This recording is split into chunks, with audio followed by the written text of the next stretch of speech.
Hello everyone, welcome back to another video. Today I will teach you how to get more coins from Squad Busters.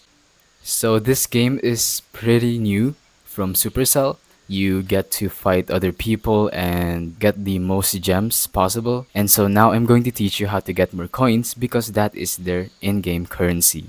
But before we get into that, make sure you like, share, and subscribe for more helpful content like this. So it's pretty easy to get coins.